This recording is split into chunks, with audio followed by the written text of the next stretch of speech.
It's another glorious day in Scotland.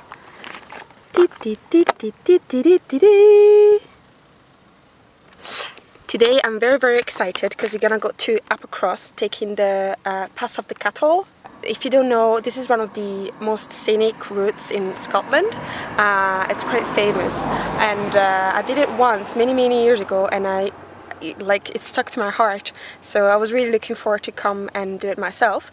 It is quite a tricky road, and there are signs like saying this road is a single track road, not suggested for learning drivers, so hopefully it's not too busy and there's not any massive vans coming down my way and I have to like go back, but yeah, really excited. I'm gonna bring you with me.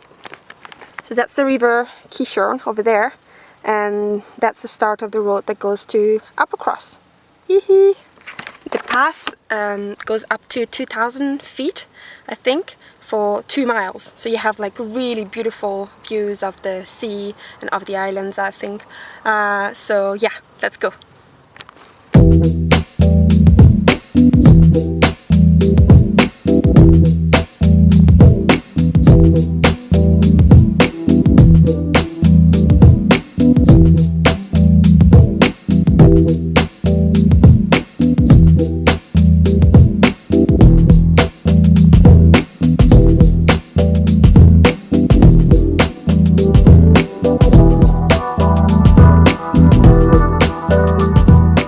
Applecross was as beautiful as I remembered, if not more.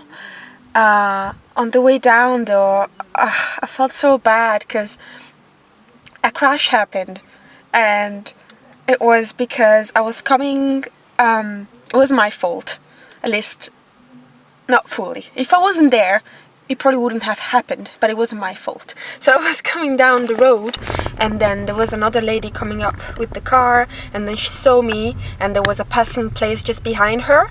So she tried to reverse to get to the passing place so that I could pass, but she didn't realize that behind her there was motorbikes, and those guys, they were like on her, like close to her, and so when she reversed, she didn't look back, and she like got a guy. Luckily nobody got hurt, like he was fine. The motorbike got damaged, I think just the mirrors and stuff, like it pretty got scratched, but you could see the guy was like, "Argh!" You know, those people that are really into bikes and they really care about their bike. So I felt so bad, especially for the ladies, because they were like mortified. I don't think they were British, the English British. So yeah, I felt very bad. But you know, happens, and the guy, nobody got hurt, so that's good. On the way down, I totally forgot, like I don't even know if I came here last time I did Applecross. I mean, this is Applecross, so I must have came here, but I don't remember the beach. And I was coming down, there's a pink beach over there. There's some camper vans over there chilling. I think I might join them later on. But yeah, the sand is like really pink, and so we're gonna go for a little wander over there. It looks incredible. I think we're gonna stay here today, and then tomorrow we're gonna go for a little packrafting, because it just looks like something you would want to do. But in the meantime, I'm starving, so I prepared a salad, which I'm eating on my big pan, because that's the biggest recipient that I have, container that I have. And yes, there is raw garlic, raw onions. One benefit of traveling on your own, it's like I'm always eating garlic and onions and nobody cares. I mean, Odie might care, but it doesn't matter because he smells of sheep poo most of the time. So it's like, you know, I'm free to eat whatever I want, when I want. I'm not gonna bother anybody.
It's packrafting day.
Well, that was pretty epic.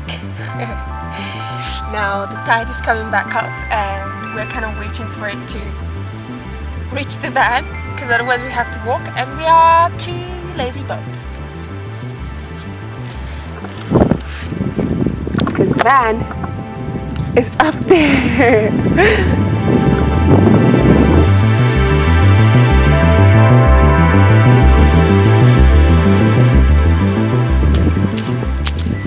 Isn't it true that going to the beach awakens your dormant child that's inside you? It's like everything is beautiful and everything is like it's new. Those shells and those algae. Ooh, my packraft is leaving me. Better go get our packraft. It's floating away. Oops.